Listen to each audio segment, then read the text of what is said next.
Olá, pessoal. Boa noite.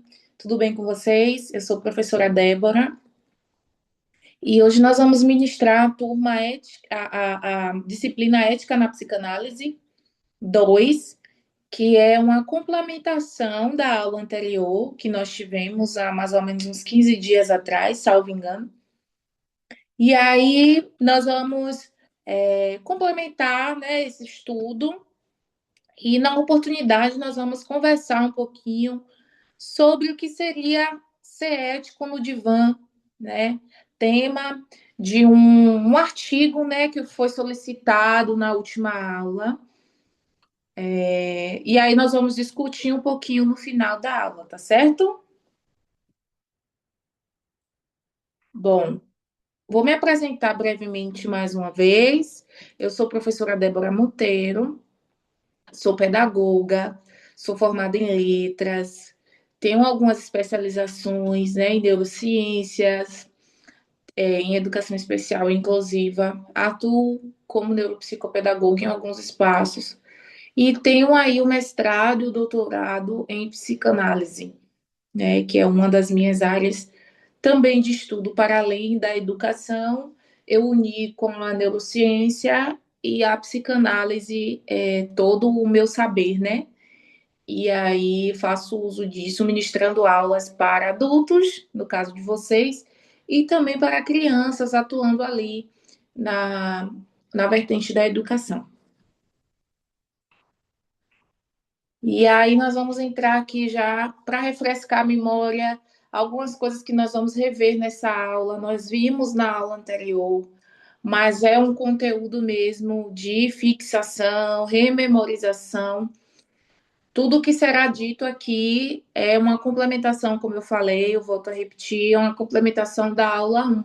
Então, quem não conseguiu pegar, quem não conseguiu participar, está disponível aí o slide, está disponível a gravação também, bem como ficará disponível esse slide e a gravação brevemente para vocês, tá? Papel e caneta na mão, porque ao longo da aula podem surgir dúvidas, podem surgir conceitos, falas que talvez a gente não compreenda de primeira, e aí a gente abre os microfones no finalzinho da aula, justamente para esse momento, tá? Então, papel e caneta na mão, até porque vem uma dica, uma fala, e aí é importante vocês anotarem, tá? A palavra ética, né, ela está ali no substantivo feminino, é uma parte da filosofia. Importante falar isso, por quê? Porque a psicanálise, ela é um conjunto de saberes, né? Muitos psicanalistas, eles já tinham, né, uma formação anterior à psicanálise, como muitos de nós, né? Em muitos casos é muito comum a gente ver pessoas da filosofia, pessoas da educação, pessoas da medicina ou da própria psicologia querendo se aprofundar na psicanálise, pessoas da pediatria, enfim. Então, a psicanálise ela é esse apanhado também de saberes, tá? Então, a palavra ética, ela parte da filosofia, que é responsável pela investigação dos princípios que motivam, distorcem, disciplinam, orientam o comportamento humano, tá certo? Refletindo especialmente a respeito da essência das normas, dos valores, das prescrições e exortações presentes em qualquer realidade.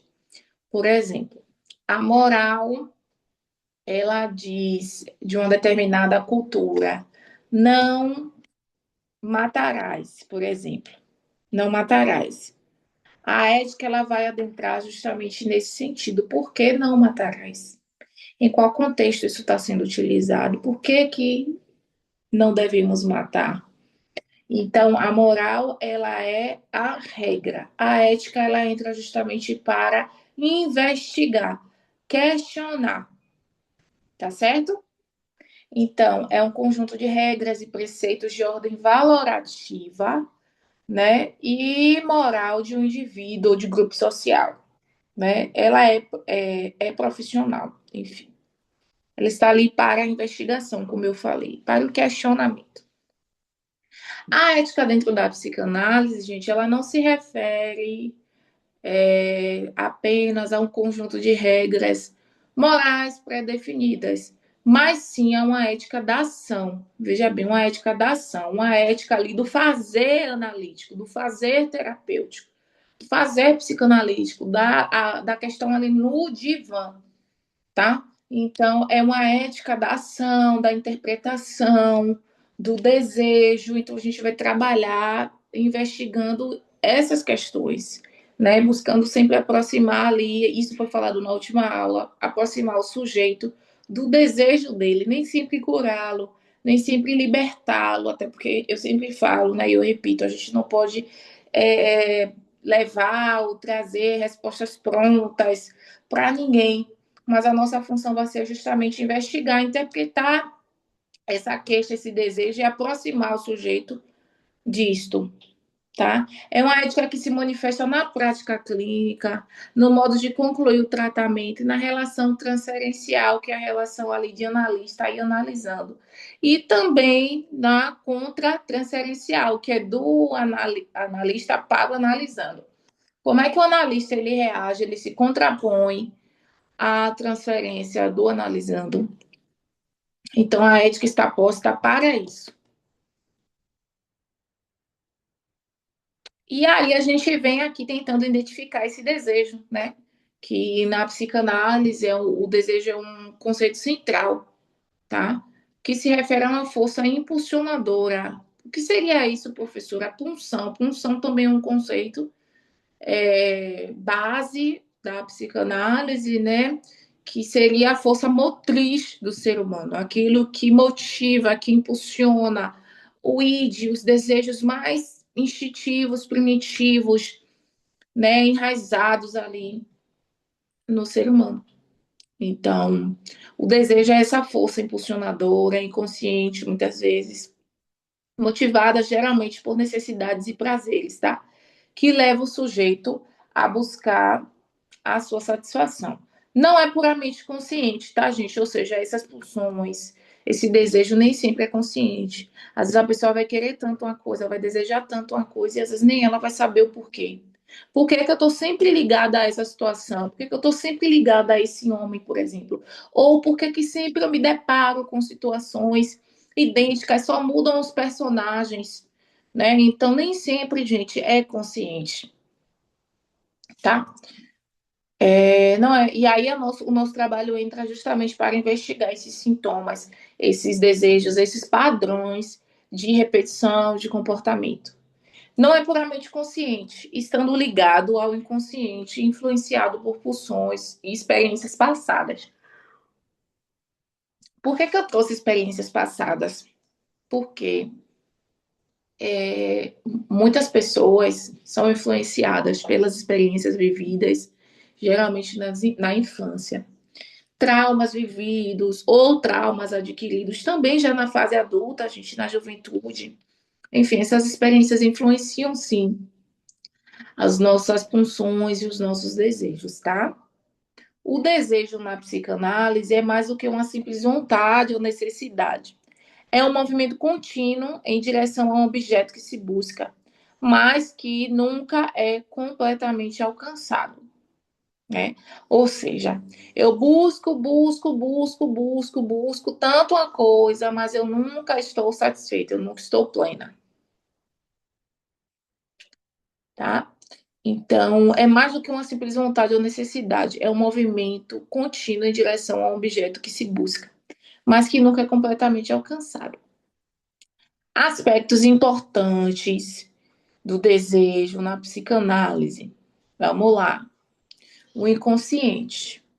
A gente vai bater um pouquinho nessa tecla do desejo, porque o nosso desejo é como se ele tivesse uma base. Essa base seria a pulsão, que é a base ali, né, da pirâmide. A base de tudo é a nossa pulsão, né? É o nosso desejo está ali coladinho. O nosso desejo é o que nos move, é a nossa força motriz também. Então tá muito ligado. O desejo na realidade é isso. é a pulsão, é o que move a pessoa, é o que direciona, é o que norteia, é o que orienta as paixões, os desejos, as buscas. Então, o desejo dentro da psicanálise, ele possui seu papel de grande relevância, de grande importância. E um desses aspectos é o inconsciente. O inconsciente é o pilar da psicanálise. É por isso que existe a psicanálise, porque a psicanálise ela não está voltada apenas para o que é consciente, para aquilo que o ser humano logo ele lembra, logo ele consegue se recordar, logo ele consegue falar, replicar. Não, a psicanálise está muito mais para entender, para investigar o inconsciente. O que seria a ética, né? O que seria a ética na sua mais pura aplicação, na sua mais pura, como eu posso falar, didatização aqui nesse momento, tá? Então, o inconsciente, o desejo reside em grande parte do inconsciente, sendo muitas vezes inacessível à consciência. E aí eu volto a dizer, ser ético é justamente investigar esse desejo que está posto, que está lá escondidinho, enraizado no nosso inconsciente, tá? Funcional, gente. O desejo é impulsionado por pulsões. Olha só o que eu falei. O desejo é impulsionado por pulsões, como a sexualidade e a agressividade, que buscam expressão, né? A nossa sexualidade ela está sempre ali buscando um espaço, a agressividade também, porque são as nossas pulsões, são os nossos é o nosso id, né? Que a gente sempre tá ali tentando reprimir, sempre a gente está tentando conter, né? Mas isso é a nossa pulsão, é o nosso id que está ali, ó, latente, casadinho com o nosso desejo. E temos a falta, né? O desejo está intimamente ligado à falta, né? Porque me falta algo, porque eu sinto tanta falta, porque eu sinto tanta necessidade, é que eu tenho essa angústia, eu sinto essa agonia, e aí fico buscando preencher essa falta com esse meu objeto de desejo. Entende? Seja através de um objeto ou do reconhecimento do outro. Quem fala isso é Lacan, tá? Lacan ele diz que a gente sempre vai estar buscando a validação do outro, a aprovação do outro, o reconhecimento, o olhar do outro. Em tudo que a gente faça, em tudo que a gente quer, a gente sempre vai esperar e querer nessa retribuição, esse contraponto, esse reconhecimento do outro. Né? Isso pode ser muito complexo, muito complicado quando não dosado, quando na medida certa, quando a gente, melhor dizendo, se torna escravo desse olhar do outro, desse reconhecimento do outro. Isso pode ser muito problemático. Inclusive, isso vai ser muito comum, Diva, a gente encontrar pessoas reféns de si mesmas, reféns dos outros nesse aspecto, pessoas à nossa volta, pessoas à nossa família. A partir do momento que a gente toma ciência desse conceito, desse conteúdo, a gente começa a observar e percebe que é justamente isso. Muitas pessoas prezam ao olhar o reconhecimento do outro. Por que isso, Pro? Porque existe uma falta nela, né? E porque existe essa falta, existe essa angústia, essa inquietação. E aí ela fica com esse desejo, essa vontade de ter a aprovação mesmo do outro, essa validação o tempo todo. Só que, como eu falei, quando não medido, quando não dosado, se torna problemático, tá? Porque nunca nós mesmos vamos nos bastar. Isso é complicado, né, gente? Isso é muito complicado.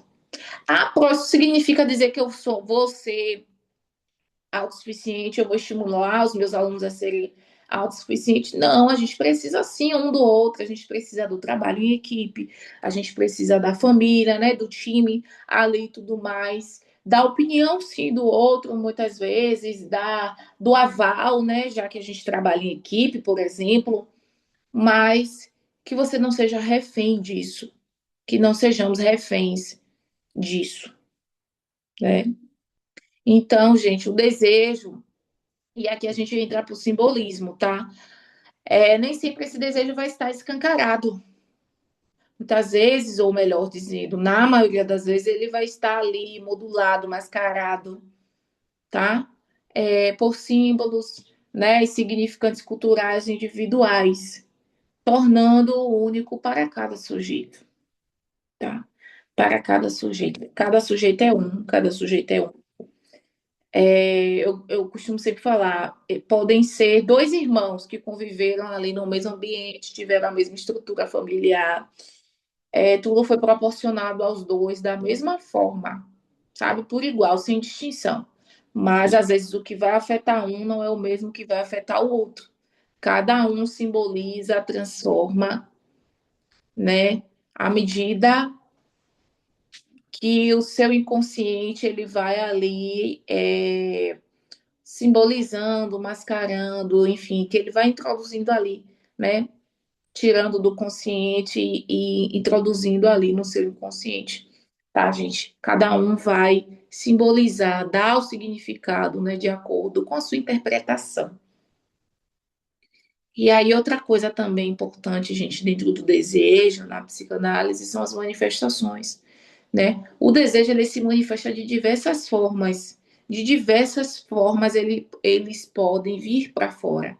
Freud, ele falava que quando a boca não fala, falam-se as pontas dos dedos. O que significa isso, professora? Quando eu não falo, quando eu não traduzo por meio de palavras da linguagem, acontecem o quê? Os sonhos, os lapsos, os sintomas, os atos falhos, né? Você troca o nome das pessoas, você aparece com urticária, você empola, aparece roxinhos na pele, enfim, o corpo ele traduz, né, de forma inconsciente, né? E coceira, e o corpo pinica, o coração acelera, a voz embarga, vem a lágrima. Então, o corpo ele manifesta de alguma forma esse desejo, essa vontade, essa punção, essa agonia, essa inquietação vai sair, né? Por isso que a gente tem que dar atenção às nossas emoções, aos nossos desejos. A gente precisa tratar quando necessário. Inclusive, a gente vai falar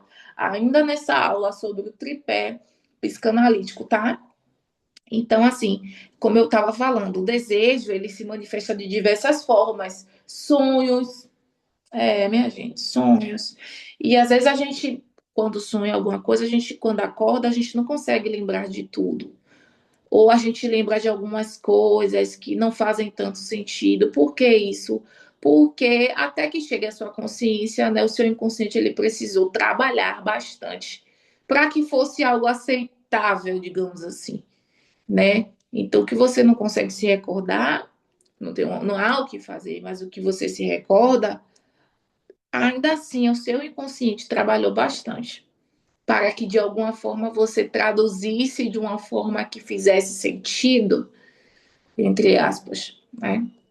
Os lapsos, os esquecimentos, os atos falhos, além de ser expresso através da linguagem das ações, né? Pode sair, mesmo contra a sua vontade, mesmo de forma involuntária, pode sair até mesmo pela linguagem, né, e das ações. Bom, as contribuições de Freud e Lacan, vamos lá. Freud, ele considerava, gente, o desejo, perdão, Freud ele considerava o desejo como central na formação da personalidade, tá? E no desenvolvimento psicossexual. Essa teoria do desenvolvimento psicossocial é importante vocês estudarem. Ela fala ali das fases na infância, né? A fase oral, a fase anal, a fase fálica, a fase de latência e a fase genital. São as 5 fases descritas por Freud. Vale a pena pesquisar, estudar e se aprofundar, tá? Principalmente aí para quem pensa em trabalhar com crianças, tá? Então, ele considerava o desejo central na formação da personalidade e no desenvolvimento psicossexual, relacionado ali às pulsões e à busca por satisfação, né? Então, o ser humano, ele vai estar sempre vivendo no afã ali dos seus desejos, né? Na sua busca ali de satisfação. O tempo todo a gente vai estar buscando se satisfazer de alguma forma. Lacan, bom, Lacan, ele diferenciava o desejo, necessidade e demanda, enfatizando que o desejo é sempre um desejo do outro. Olha lá, a busca pelo olhar do outro. pelo reconhecimento do outro, pela aprovação do outro, né? Ah, professora, mas eu sou madura, eu sou madura. Quem disse? Esse outro pode ser a nossa mãe, pode ser o nosso pai, pode ser o marido, a esposa, o filho, o professor, a professora, o patrão, a patroa. Ou seja, influenciado pela percepção e o reconhecimento do outro. Em resumo, o desejo na psicanálise é uma força dinâmica e complexa, enraizada no inconsciente, que impulsiona o sujeito em direção à busca de satisfação e completude, sendo moldado por pulsões, experiências passadas e relação com o outro. Mas, professor, o que é que isso tem a ver com o tema da aula? Ética na psicanálise? Tudo. Porque para ser ético no divã, a gente precisa entender que ser ético não é curar, não é prometer a cura, não é libertar. Você vai criar caminhos para isso. Mas você não pode prometer isso, tá? E você precisa entender de desejos, do desejo do outro. Às vezes ele vai chegar no divã e ele não vai saber nominar o desejo dele. Nem tem noção, ele nem vai ter noção, muitas vezes, que a queixa dele está intrinsecamente ligada ao desejo. E é você eticamente que vai conduzi-lo nesse processo. Ele vai chegar no divã com a queixa. É você quem vai esmiuçar essa queixa para entender o desejo, para auxiliá-lo a criar caminhos para a saída, para a melhora, o alívio ou a libertação da sua queixa. Isso é garantia pró? Não. Não garanta nada, não prometa nada, mas auxilie eticamente. E auxiliar eticamente é justamente guiá-lo por entre esse desejo. É fazê-lo chegá-lo à compreensão do que está no inconsciente, do próprio desejo dele, dela. Entende? Isso, minha gente, cabe para crianças também, porque de repente, se você quiser seguir para esse rumo, que a gente tem a mania de formar psicanalistas para lidar com adultos. Mas vocês precisam estar prontos para lidar, sejam com crianças, sejam com pessoas que estão presas, sejam com pessoas que estão no hospital. A nossa função, eticamente, é formar vocês para todo tipo de queixa, todo tipo de demanda. Inclusive, a gente tem uma disciplina que fala sobre isso. Eu não me recordo se eu já ministrei para vocês. Eu sei que eu já ministrei, não sei se foi para a turma 11. Eu não me recordo, mas a gente tem uma disciplina que fala, que trata, que traz à baila temas de ordem sexual. Porque a gente tem que estar pronto, porque no divã a gente vai encontrar de tudo, minha gente. Entende? Vamos lá. Confronto com a consciência. E aí a gente não pode falar desse confronto com a consciência sem trazer o tema aí de ego e superego. Não é isso? Que são as três instâncias da personalidade.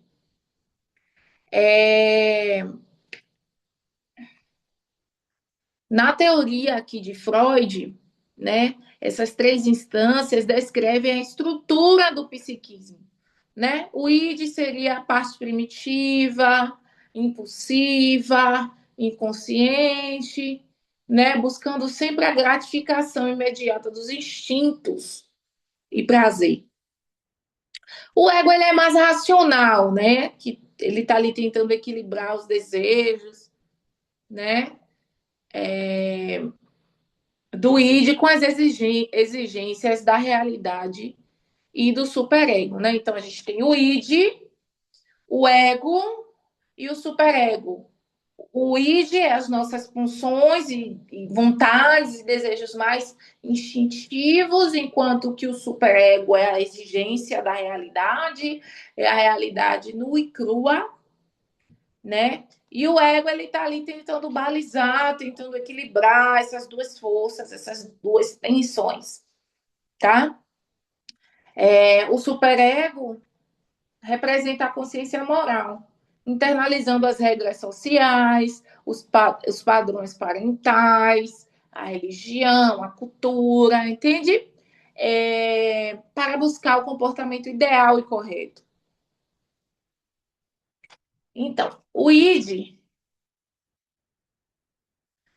seria o quê? O princípio do prazer, né? Funciona de acordo com o princípio do prazer, buscando a gratificação imediata de desejos e necessidades, sem considerar a realidade ou a moralidade. Ou seja, o id não está nem aí, ó.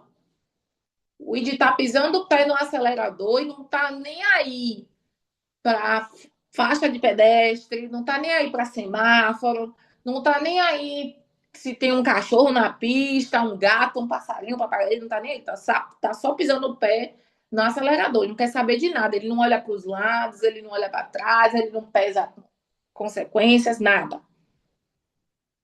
A única coisa que o id quer é que a sua vontade seja satisfeita. Entende? Instintiva e inconsciente. É a parte mais primitiva da personalidade. Presente desde o nascimento, minha gente. Olha lá. O bebezinho, quando chora, ele chora por quê? Porque ele está com fome. E ele não quer saber se a mãe está ocupada, ele não quer saber se a mãe está no banheiro, ele não quer. Ele quer matar a fome. Entende? Operando no plano inconsciente. É lógico que a criancinha ela não faz por maldade, ela não tem consciência daquilo, mas a gente trouxe esse exemplo só para vocês entenderem, tá? Impulsos, é a fonte de impulsos, gente, de vida e de morte, olha só. Paixões e desejos básicos, como fome de um bebê, né? E aí a gente traz o ego, né? O ego ele fica ali né, entre a cruz e a espada. É o mediador racional, minha gente, que opera pelo princípio da realidade, tentando satisfazer os desejos do id de maneira realista e aceitável para o meio ambiente, né? Como eu falei, ele fica ali, ó, né? Bom, mediação. Atua como mediador entre as demandas do id, as regras do superego e os limites da realidade externa. Fortaleza. Um ego forte é capaz de equilibrar as exigências de todas as partes da psique. Lógico, gente, eu gostaria de lembrar que o id, o ego e o superego são instâncias tá, da nossa psique, de acordo com a psicanálise, tá? Tomando decisões conscientes e seguras. Então, o superego é, é a consciência moral, representa a consciência moral e os padrões sociais, né? Ele age ali como um juiz da personalidade, tá? É formado pela internalização de valores, regras e expectativas dos pais e da sociedade, buscando o comportamento ideal, tá? Bom, a moralidade influencia o ego, indicando que é moralmente correto ou errado. Pode gerar sentimentos de culpa quando não cumprido. Quando você sente aí a culpa, tá? É o superego, né? Ali influenciando o ego, tá? É essa interação aí entre as instâncias. Conflito interno. As três instâncias estão em constante interação e por vezes em conflitos. influenciando o comportamento humano. E o que é que a gente tem que fazer? Buscar o equilíbrio, tá? O objetivo da psicanálise é fortalecer o ego, para que ele possa mediar de forma eficaz as demandas do id e do superego, promovendo um comportamento mais autônomo e adaptado à realidade. Ou seja, é o que faz sentido para cada pessoa. Por exemplo, vai ter pessoas que vão dizer assim, eu não acho legal transar antes de casar. E aí você vai analisar todo o cenário, o contexto da pessoa, o contexto religioso, o contexto familiar, parentalidade, né, a cultura, enfim. Mas você vai encontrar também pessoas que vão dizer assim, para mim tanto faz. Eu acho mesmo é que a gente tem que transar com quem a gente quiser, com quantos a gente quiser, e tá tudo bem. E se um dia quiser casar, ótimo, mas enfim. Então você vai ter aí dois cenários, duas realidades. Não existe certo e errado. Não existe errado e certo. Existe o que faz sentido para a pessoa. O que faz a pessoa se sentir o que é autônoma, feliz, leve com suas escolhas, certo? O que é que você vai fazer a sua função? Orientar o paciente a adaptar-se à sua realidade, ao que faz sentido para ele. Se faz sentido, se faz bem, se tá legal, se não machuca o outro, se não agride, se não é nada assim, sabe? Contra a lei, né? Lógico. É a pessoa, sabe? É a pessoa tem que viver os caminhos dela, né? De forma autônoma, e não vai ser eu, não vai ser você que vai dizer se está certo ou está errado. Pelo contrário, a hora de entrar o divã, nós temos que entrar o quê? Eu falei na última aula, desnudados de nós mesmos, livres de conceitos, de preconceitos, enfim. A nossa religião, ó, fica ali guardadinha.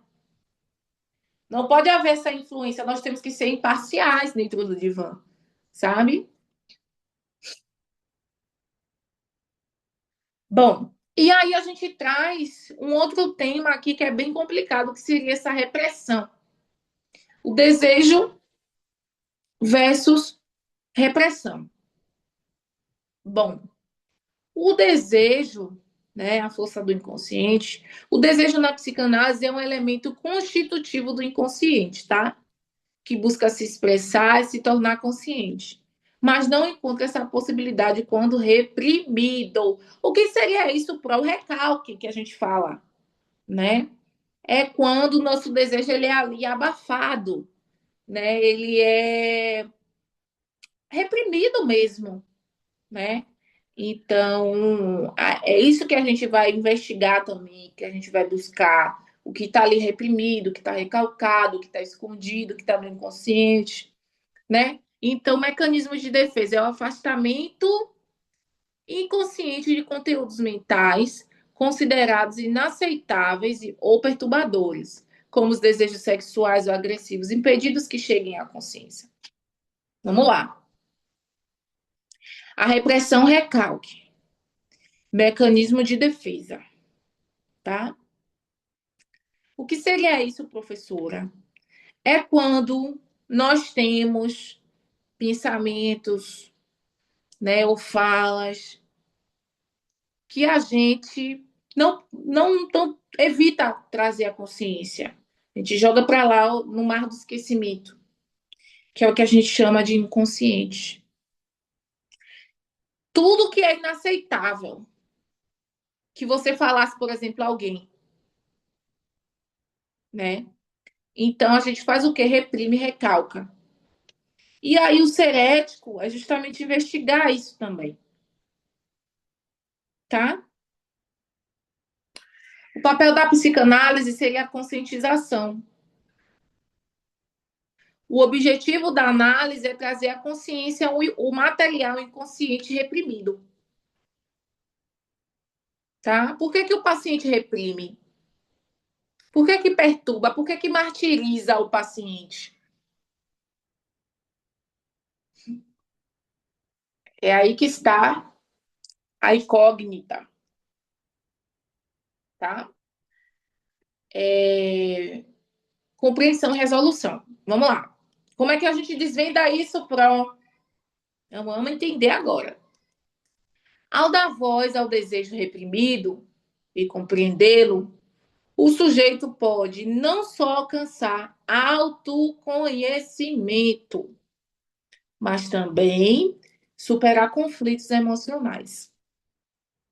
Quando ele cria consciência, quando ele traz do inconsciente para o consciente aquilo que estava recalcado, aquilo que estava reprimido, ele alcança a libertação, que seria esse autoconhecimento. Quando eu me conheço, eu deixo de ser refém de mim mesma e refém de outrem, de outros.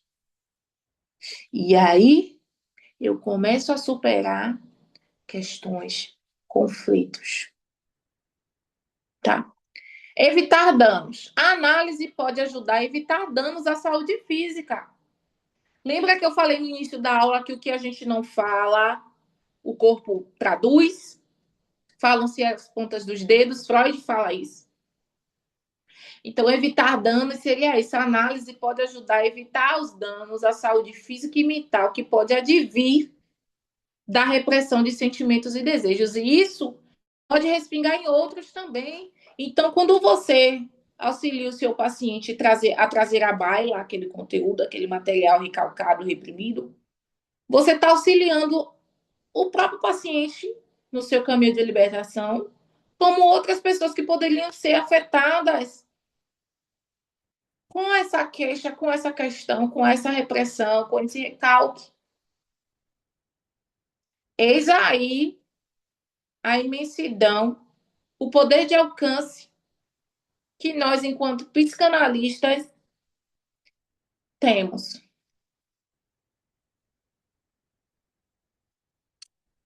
Na psicanálise, gente, a interpretação de sonhos é uma ferramenta crucial também, tá?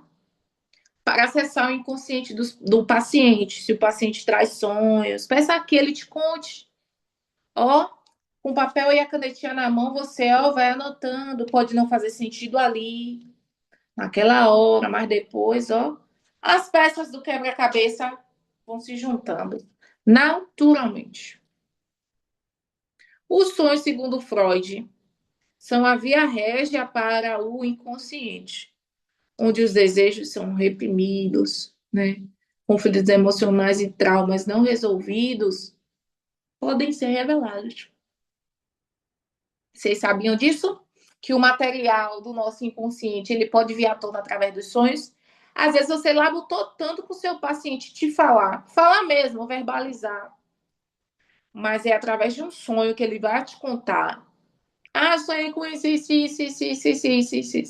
aí ele vai ali viajando, contando tudo para você. Não sabendo que tá te entregando o material que tá aqui, ó, lá no inconsciente. Pois é, minha gente. Através da interpretação, o analista ajuda o paciente a compreender esses conteúdos inconscientes e a trabalhar as suas questões emocionais. Do que se refere ao analista, vamos lá? Precisa ter feito atendimento previamente. Professora, como assim? Quem cuida precisa de quê? De cuidado, tá? Eu faço terapia. Atualmente, eu não tenho agenda para atender, eu não tenho tempo para atender, eu só dou aulas mesmo. Mas ainda assim, eu faço a minha terapia, porque eu tenho queixas, eu tenho questões. E aí, eu preciso, né, de atendimento. Eu preciso dar seguimento ao processo de supervisão, que seria isso, professora? Eu preciso ter alguém mais experiente para me ajudar nos casos, porque de repente eu posso ter um caso que eu nunca vi na vida, que eu nunca passei, que eu não tenho experiência, eu sou nova na área, eu venho de outro ramo, de outro nicho. Então você precisa ter alguém mais experiente para te auxiliar, tá? Para entender sobre a melhor condução dos seus processos analíticos, em especial os mais desafiadores. É para isso que Freud, né, ele trouxe para a gente a importância do tripé psicanalítico. né? Que refere-se aos 3 pilares fundamentais para a formação de um psicanalista, minha gente. Então, você que ainda não faz terapia, procure uma terapia presencial ou uma terapia online, mas faça, é importante, porque nós também temos travas que precisam ser tiradas, né? As travas dos nossos olhos, né? A gente precisa também se cuidar, se examinar, tá? O estudo teórico, que seria isso aqui que vocês estão fazendo, estudando, se empenhando, se dedicando, buscando mais, para além dos conteúdos que são disponibilizados aqui para vocês, né? Sem perder mão dessa supervisão clínica, que, como eu falei, seria um psicanalista experiente, mais experiente, para te ajudar, tá? Então, este modelo busca garantir que o profissional tenha a base conceitual, tenha a experiência pessoal necessária, né? E o suporte prático para conduzir o trabalho psicanalítico de forma eficaz. Ah, professora, mas eu ainda não estou atendendo ninguém. Mas já faça sua terapia. Já busque alguém que vai ser ali o seu mentor, a sua mentora, tá? E aí a gente traz um pouquinho aqui desses 3 pilares, que seria a análise pessoal, né? Ou a psicanálise didática também, né? Existe essa opção. O futuro psicanalista deve passar por um processo de análise, né? Vivenciando o tratamento psicanalítico para aprofundar o autoconhecimento e lidar com questões pessoais que possam interferir, sim, na prática clínica, né?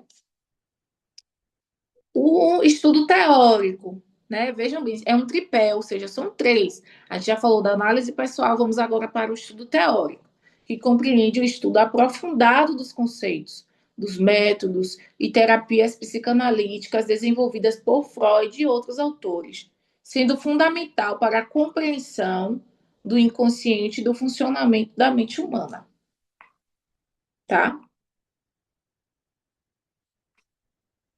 Vocês precisam se aprofundar nessa compreensão aqui do inconsciente, tá? Supervisão clínica. Terceira coisa, análise pessoal, estudo teórico, tá? E a supervisão clínica. O analista em formação discute casos clínicos com o psicanalista mais experiente, que oferece orientação e ajuda a aprimorar as habilidades técnicas e o manejo dos atendimentos. Qual a importância, professora, desse tripé? Fundamento prático, minha gente. Esses pilares fornecem a base conceitual, a experiência subjetiva e o suporte prático necessário para a psicanálise. Para a prática, ao dia a dia, ao chão da clínica, né? Faz você ter uma formação completa. A formação só é reconhecida quando o candidato cumpre os 3 pilares, que são interdependentes, né? E se complementam ao longo da carreira do analista. Não é formei, estou pronto, não. Formei, aí é que começa, tá? É o desenvolvimento contínuo, gente. A gente não pode parar. A psicanálise, ela é uma ciência vasta, densa e profunda. Então, nosso desenvolvimento, nosso melhoramento, nosso aprofundamento, ele precisa ser quase que constante. A gente não pode parar de estudar nunca. Bom, desenvolvimento contínuo. O tripé não se restringe à formação. Os estudos, a análise pessoal e a supervisão são processos que devem ser constantes. Olha só, para o aprimoramento do psicanalista ao longo do tempo. Existem também, minha gente, outra questão que vai perpassar pela nossa ética, que é a transferência e contra-transferência, que são conceitos fundamentais que descrevem as dinâmicas emocionais na relação terapêutica. A transferência refere-se à projeção de sentimentos, desejos, experiências passadas do paciente para o analista. É quando o paciente ele projeta em você algo que ele viveu, que ele gostaria de viver, tá? seja um romance, seja um amor, enfim, ele vai projetar em você. Isso pode ocorrer com mais frequência do que a gente imagina no divã. Enquanto que a contratransferência é a reação emocional do analista a essa transferência. Transferência vem do analisando para o analista. Contratransferência é a reação do terapeuta, né? Do analista para com o analisando diante desse processo aí de transferência. A transferência é o processo pelo qual o paciente revive no contexto da análise padrões de relacionamentos e sentimentos que experimentou em sua infância, especialmente em relação a figuras parentais. Manifestação pode se manifestar de diversas formas, né? Como amor, ódio, idealização, dependência, entre outros. Qual a importância, professora? Permite ao paciente reviver conflitos inconscientes e trabalhar esses padrões em um ambiente seguro. Contra a transferência, o que é PRO? O PRO já explicou. É a resposta emocional, né, do analista para com o analisando, tá? E é um instrumento valioso para o analista compreender a dinâmica transferencial do paciente, mas exige autoconsciência e supervisão para evitar distorções na interpretação. Olha a importância da supervisão clínica. Olha o tripé aí. Tipos. Pode ser positiva também, viu, gente? Sentir não é só ódio, não é só raiva, não. Pode ser positiva. Sentimentos de cuidado, de admiração. Ou pode ser a negativa, como eu falei, né? Sentimentos de raiva, frustração. E o analista deve estar atento para não permitir que essas reações interfiram no processo terapêutico. E a fusão dessas duas relações, que seria a interrelação, a transferência e a contratransferência, são processos interligados, com a resposta do analista influenciando a forma como o paciente estabelece a sua transferência.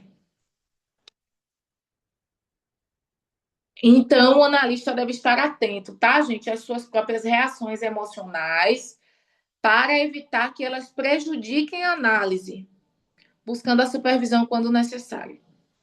Em resumo, a transferência e a contratransferência são ferramentas cruciais na prática psicanalítica, permitindo a exploração do inconsciente do paciente e a construção de uma relação terapêutica eficaz. Ou seja, a gente precisa do tripé, que é a análise pessoal, o estudo teórico e a supervisão clínica. E a gente precisa ter cuidado com esse processo de transferência e contratransferência. Recapitulando, transferência é a projeção do paciente em direção ao terapeuta.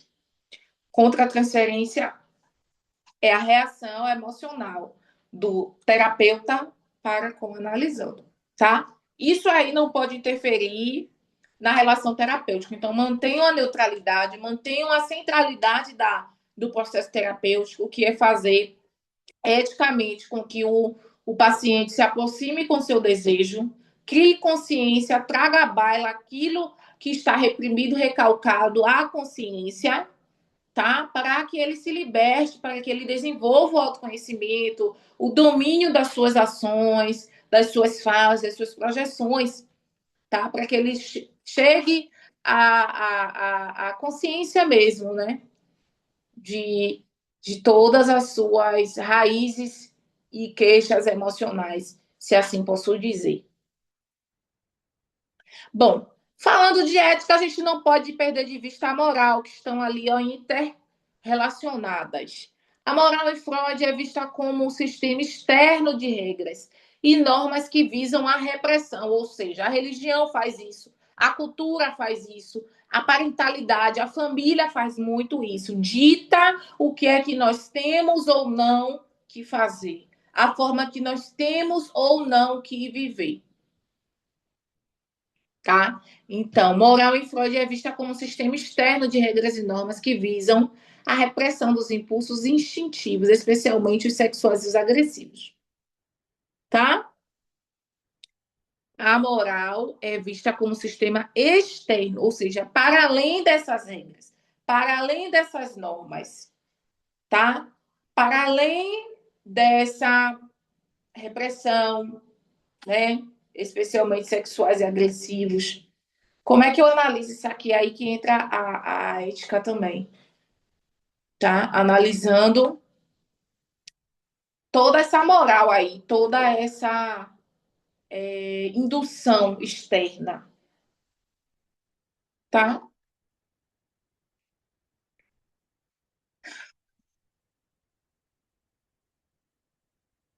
Bom, ela está ligada à noção do superego, a instância psíquica que internaliza as normas sociais e familiares, gerando culpa e ansiedade. Pode, pode levar à repressão do desejo. Alguém abriu o microfone, por gentileza, desliga, para que não interfira na nossa aula. Já está chegando o momento da gente abrir os microfones e trocar um pouquinho. Vamos lá, por favor. Desliga o microfone e vamos seguir.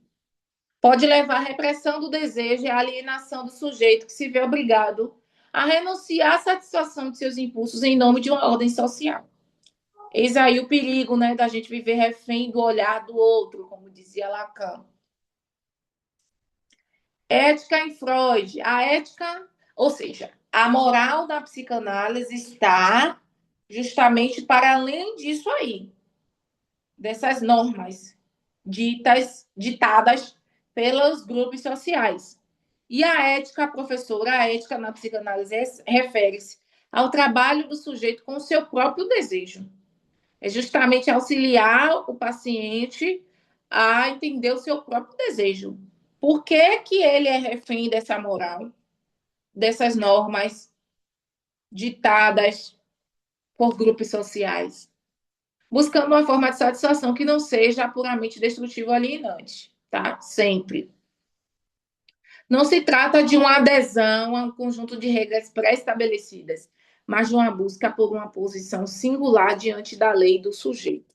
Ou seja, de uma forma autônoma de lidar, de prosseguir, de reagir a essas normas. Né? Então, a gente vai auxiliar o sujeito a ocupar uma posição singular diante de tudo isso aí. Diante das leis, né, que seria o superego, e diante do desejo, que seria o id. A gente vai alinhar ao máximo, tentar pelo menos alinhar o sujeito ao seu ego, digamos assim, ao ego, né, que é uma das instâncias aí psíquicas que atua ali como mediador entre o id, desejos impulsivos, né, e a lei, que seria o superego, as normas sociais, a moral. Eu tenho que viver assim, eu tenho que viver assado, o correto é que eu vivo assim. Então a gente vai equilibrar isso aí, fazendo com que o sujeito consiga escolher, decidir, tudo isso através do autoconhecimento. Né? Envolve a análise e a elaboração dos conflitos internos, a compreensão dos próprios desejos e a busca por uma forma de satisfação que não seja destrutiva ou autodestrutiva. Tá? Aí a gente trouxe um plus para a aula de hoje. Deixa eu ver aqui, gente, rapidinho antes desse plus.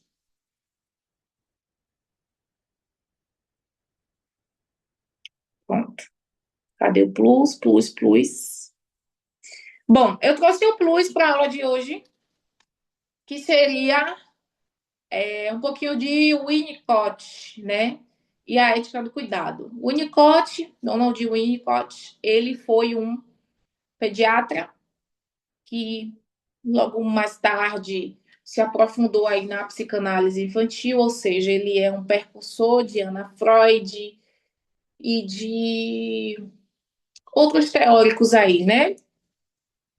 Que se aprofundaram na questão da psicanálise infantil, né? Os estudos de Donald confirmam que a comunicação e o brincar são pilares fundamentais, tá? Para a ética do cuidado em sua psicanálise. Vejam bem, principalmente quem quer trabalhar com criança, tá? Com pessoas neurotípicas, Então, ele confirmou que a comunicação e o brincar são pilares fundamentais para a ética do cuidado, em sua psicanálise, pois representam a expressão da espontaneidade do sujeito, né?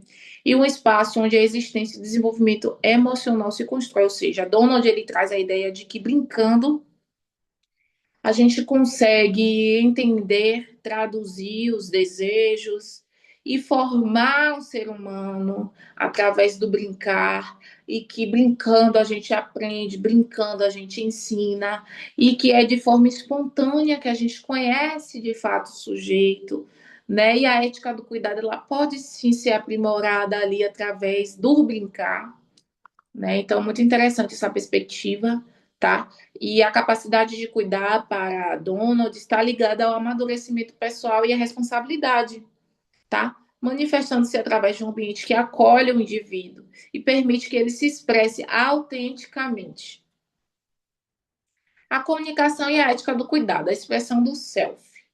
A comunicação é vista como uma maneira pela qual o indivíduo se manifesta e se relaciona com o mundo, sendo a comunicação autêntica essencial para o bem-estar psíquico.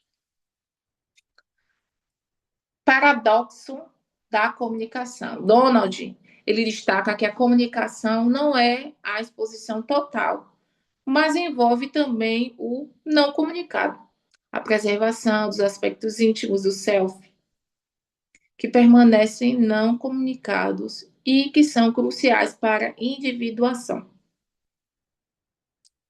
Fazer acontecer. A capacidade de se comunicar, especialmente na infância, ela é vista como a capacidade de fazer acontecer, um ato de criação e existência que contribui para a totalidade do ser. Ou seja, quando a gente se comunica, né, a gente consegue, especialmente na infância, quando a criança adquire essa capacidade, a gente consegue conhecer, né, de forma mais íntima, digamos assim, essa criança.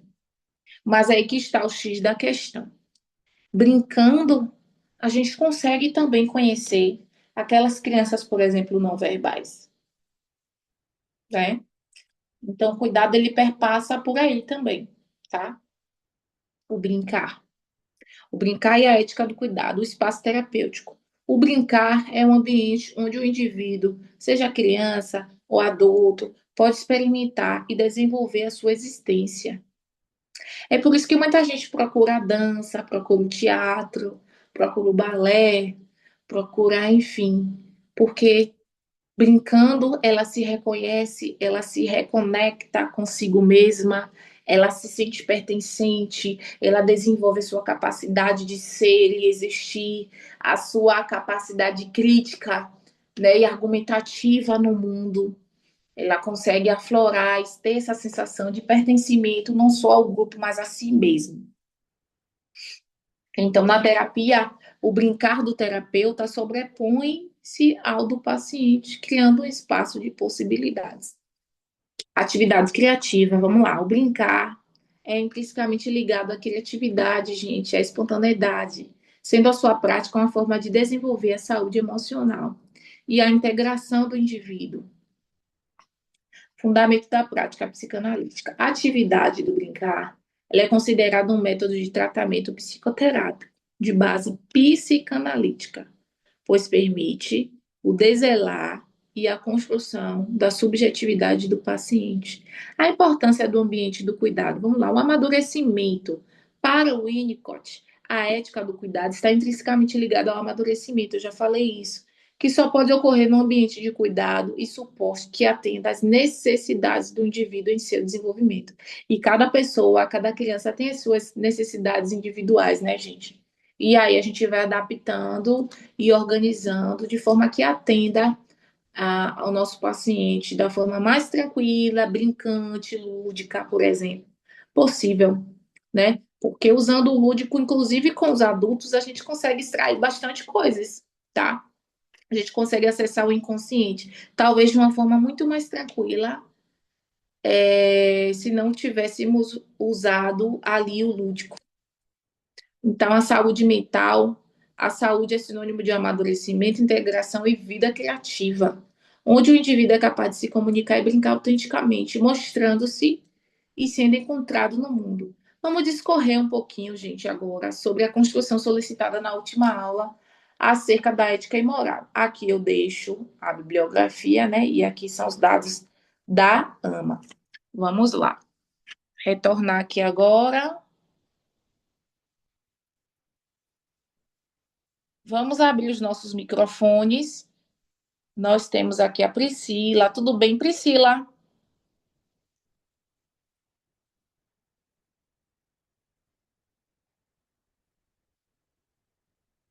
Nós temos a Priscila presente. Priscila Barbosa.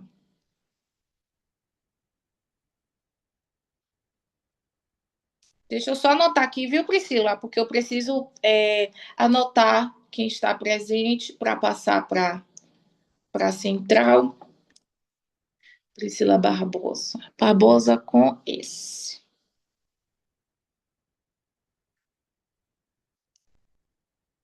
Dia 15/12. Vamos lá. Priscila, boa noite, minha querida. Você prefere se comunicar via chat? Ah, minha net está bem lenta. Tudo bem, tranquilo. Eu passei na última aula, eu não me recordo, também não estou aqui com a lista de presença em mãos agora, mas eu passei na última aula a construção de um artigo sobre o que seria ser ético no divã. Você conseguiu construir, Priscila, esse artigo?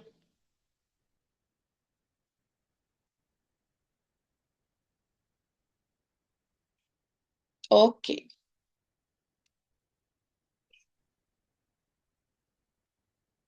Então, é muito importante essa construção, porque a gente desenvolve a partir dali o nosso senso crítico, tá?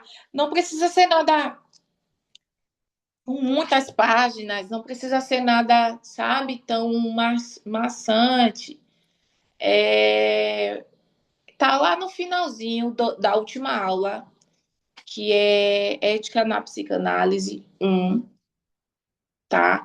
Eu não sei se na próxima aula vou ser eu que vou ministrar. Será eu que vou ministrar? Mas, de qualquer sorte, tem o meu e-mail aí. Você pode entrar em contato comigo via e-mail, que eu vou responder. Hoje, assim, a partir do dia 20, né, eu não vou responder mais. Eu retorno só na primeira semana de janeiro. Mas essa semana eu ainda tô on, tô aí. Qualquer dúvida, vocês podem falar comigo e aí a gente vai trabalhar nessa construção desse artigo que eu pedi para que fosse construído o que seria ser ético no divã para vocês. E aí você pode usar citações dessa aula, da aula anterior, trechos da nossa aula. Você pode utilizar-se de frases e citações de Freud, de Lacan, de outros teóricos também, para a construção do seu artigo. Por que, que eu pedi um artigo? Ah, para você é chata. Não, não é isso. Eu quero que vocês desenvolvam os seus sensos críticos, o seu poder de interpretação, a sua criticidade mesmo, sabe, nessa construção.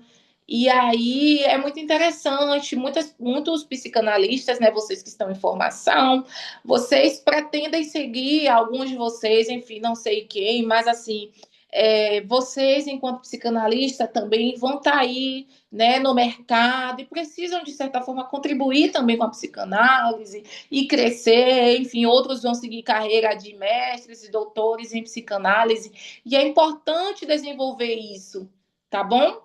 Essa capacidade de construção, de organização das ideias mesmo, tá bom?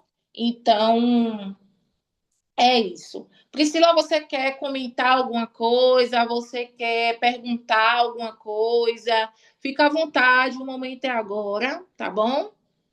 A gente ainda tem tempo, eu estou aqui à disposição. Pode perguntar. Se você quiser abrir só o seu áudio, ainda que você não queira abrir o microfone, o vídeo, tá tudo bem. Mas se quiser digitar, fica à vontade, tá?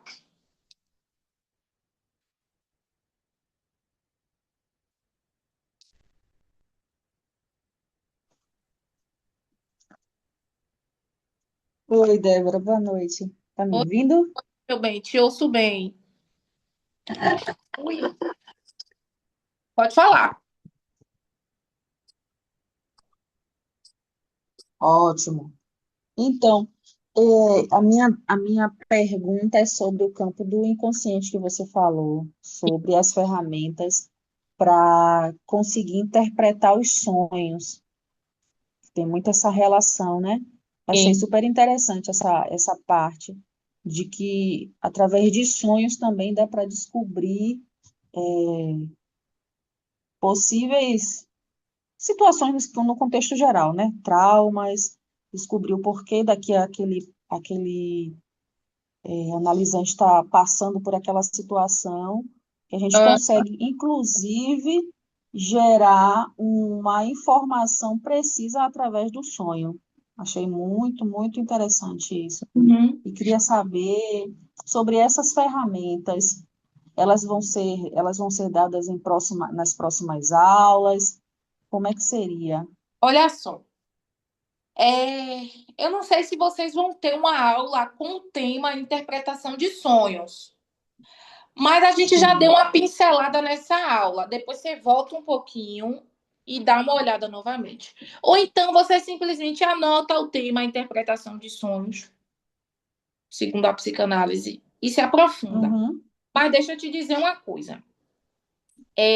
Os conteúdos do inconsciente, eles podem vir à baila por meio dos sonhos também, mas através dos lapsos de memória, troca de nome, o que mais, gente? Enfim, ele pode vir à tona de diversas formas, mas precisamos ter atenção. Com relação à interpretação dos sonhos, não vai ser a gente que vai interpretar e trazer a resposta daquele sonho para o paciente, não.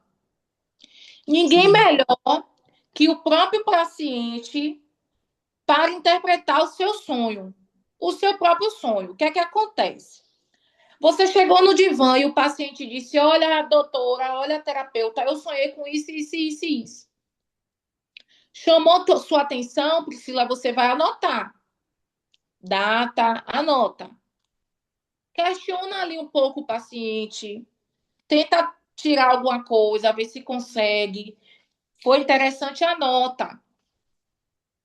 Nem sempre vocês, né, ali no divã, vão chegar a uma clareza naquele momento. sim, De repente vai passar uma sessão, mais outra sessão, e aí você vai. Tal dia você me disse que sonhou com isso, isso e isso. Será que não tem relação? Te lembra alguma coisa? E aí você vai fazer o casamento, entendeu? A nossa função entendi. é alfinetar, mas é ele que vai chegar à conclusão, Sim, entendeu? sim. Essa questão da interpretação de sonhos auxilia muita gente. Assim, eu mesmo, quando sonho alguma coisa, eu tento logo interpretar e ver se tem relação com algo ou com alguma coisa. Às vezes eu não vou conseguir sozinha, talvez só minha terapeuta me ajude me Uhum. auxilie nisso. Mas é importante você ter o domínio dessas ferramentas. A interpretação Entendi. do sonho é esse domínio, entende? Ok. Mas não é a gente que vai chegar e trazer e desvendar esse sonho. Sim, sim. Não. Como eu Faz falei, parte ninguém do melhor que conjunto, né? exatamente. A gente vai ali nos contornos, a gente vai criando os caminhos, a gente pega na mão do paciente e vai lá com ele até a maçaneta, mas quem abre, quem gira a maçaneta é ele. Quem gira a Sim. chave é ele. Vai abrir a porta a ele. É ele. É como eu sempre falo, a gente não Entendi. traz respostas prontas. É muito complicado isso de trazer respostas prontas, porque o paciente ele pode ficar nosso refém, ele pode ficar nosso dependente, ele Com pode. certeza. Sabe aqueles fiéis que acreditam no que o pastor fala cegamente, ou Uhum. E não, no líder que fala cegamente, ou na mãe, no pai cegamente, sim, sabe, sem pensar, sem criticar, sem. Isso pode ser, questionar, isso pode ser sem problemático, questionar é verdade. isso pode ser muito problemático, pode ser comprometedor. Então a gente não traz as Uhum. prontas, é o próprio paciente que vai despertando pouco a pouco, que vai desenvolvendo ali o seu senso crítico também e vai se conhecendo. Ah, então por isso que eu agi assim, por isso que eu tinha esse padrão. É ele que vai chegando às próprias conclusões. A gente vai sim, tornando, alfinetando quando tem que alfinetar, colocando ele em confronto mesmo com o seu desejo. Mas outro dia você me disse aquilo. Não bate muito bem uhum, com a sua atitude ou com a sua fala agora. A gente vai sempre estar nesse lugar de colocar ele em confronto com a própria fala dele, com a própria postura, sabe? A nossa função é essa. Mas a gente isso, não vai trabalhar com revelação, né? Há muito tempo a psicanálise aboliu isso, né? Da questão da hipnose. A hipnose antecedeu a interpretação de sonhos, né? E aí Freud ele percebeu que funcionava com as sim, pessoas a hipnose, com outras já não funcionava.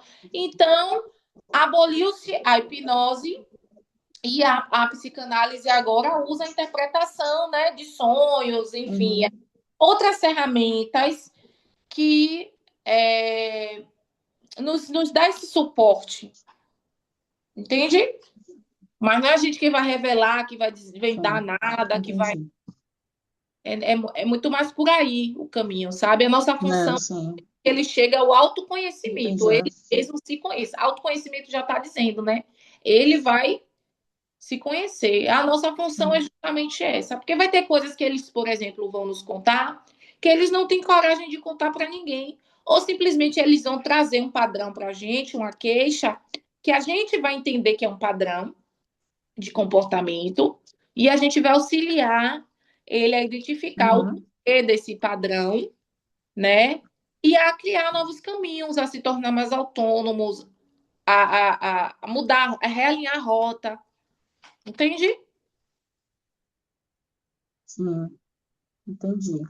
Mas Muito aí, obrigada, então. tem mais alguma dúvida? Pode perguntar. Não, assim, dúvida não. A aula foi super explicativa, muito, muito bem passada. Agora realmente é a minha parte, estudar mais, buscar mais informação, mais o que coube a você enquanto professora foi muito bem passado, sim, com Ai, certeza. que bom, fico feliz. Fico feliz em escutar isso. Agora, eu sei que a vida realmente, Priscila, é corrida, e só quem quer mesmo Sim, estar estudando, se dedicando, principalmente uma turma à noite. Às vezes a gente já vem cansado do dia, da semana, enfim. uhum, Mas assim, tenha esse foco, sabe, de separar um momentinho, nem que seja uma, duas vezes na semana, para se aprofundar nos temas da psicanálise, para entender sim, os conceitos, porque vai fazer muita diferença. É por isso que existem psicanalistas e psicanalistas, sabe? É por sim, isso que existe essa diferenciação, porque é o nosso empenho, né, que vai reverberar e traduzir mesmo aquilo que a gente buscou e uma hora o retorno vem, né, de todo esse saber, de todo esse conhecimento, de todo esse tempo dedicado. Tá bom, minha com querida? certeza. Fica com Deus, nós vamos encerrar nossa aula agora, tá? Ok, Aí tem querida. meu e-mail disponível, vocês podem mandar mensagem, dúvidas, enfim, sugestões também, nós estamos aqui abertos para receber, tá bom? E a gente segue aí. Ok, E quando a gente se encontra novamente, porque não sei a data exatamente, né, que eu teria a próxima aula com vocês, uhum, mas eu estou por aí à disposição, tá bom? muito obrigada. Que Obrigada. bom. Tchau, tchau. Feliz Natal Mandarei sim, e-mail. e um excelente ano novo para a gente. Vai surgir dúvidas, então vou tirar com quem, sabe? Feliz Pode falar, Natal. pode falar comigo, viu? Tem meu WhatsApp também aí, viu? Assim que eu ver, eu respondo, tá certo? Ok, Muito tá obrigada, certo, amigo. querido. Por nada, boa noite. Boa noite. Tchau, tchau. Tchau, tchau.